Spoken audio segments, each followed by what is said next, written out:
में रहकर अपने प्राण त्याग दूंगी। ऐसा सुनकर राजा हिमांचल अति दुखी हुए और बोले, हे पुत्री, शोक मत करो। मैं तुम्हारा विवाह कदापि विष्णु जी के साथ न करूँगा। जो तुम्हें रुचिकर है उन्हीं सदाशिव के साथ करूँगा।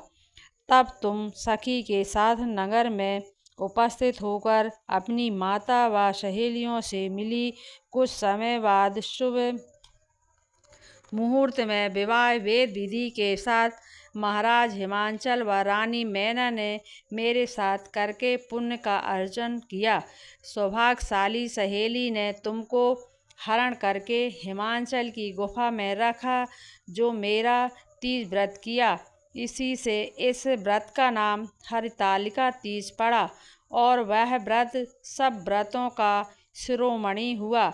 इस प्रकार कथा सुन माता पार्वती ने कहा, हे प्रभु, आपसे मिलने की सुखद कथा सुन मुझे प्रसन्नता तो हुई, पर इस व्रत के करने की विधि व इसका फल मुझे नहीं बताया। सो कृपा करके मुझे इस व्रत का विधान और पुण्य फल प्राप्ति का वर्णन बताइए।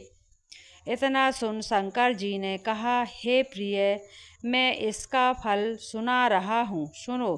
यह व्रत सौभाग्यवती नारी व पति चाहने वाली कन्याओं को करना चाहिए। यह व्रत भाद्रपद के शुक्ल पक्ष की तृतीया की शाम को तीजा का व्रत धारण करके करना चाहिए।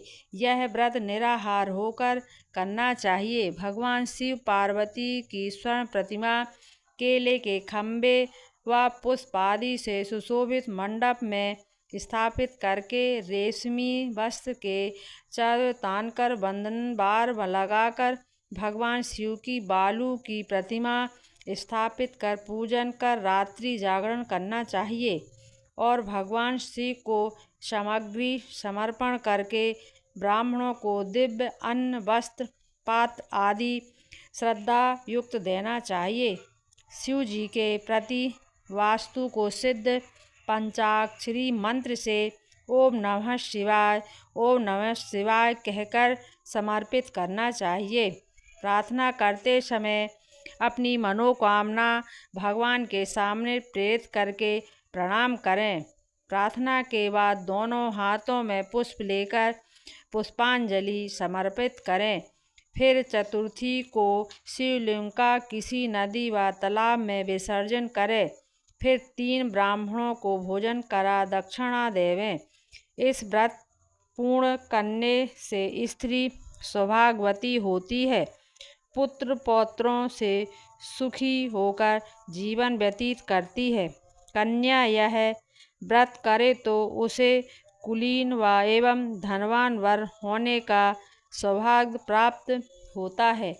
देवी, जो सौभाग्यवती स्त्री इस व्रत को धारण नहीं करती, वह बार बार वैधव्य व पुत्र शोक को प्राप्त होती है। जो स्त्री 30 के दिन व्रत रखकर चोरी से अन्न खाती है, वह सूकरी का जन्म पाती है। जो फल खाती है, जो जल पीती है, वह जोंक का जन्म लेती है। जो दूध पीती है, वह सर्पणी का जन्म, और जो मांस खाती है, वह वाघिन होती है। जो स्त्री उस दिन सोती है, वह अजगर की योनि पाती है। हे उमा, जो स्त्री अपने पति को धोखा देती है, वह मुर्गी का जन्म धारण करती है। जो स्त्री इस व्रत को श्रद्धा भक्ति से विधि पूर्वक करती है, वह सुंदर पति को प्राप्त करती है।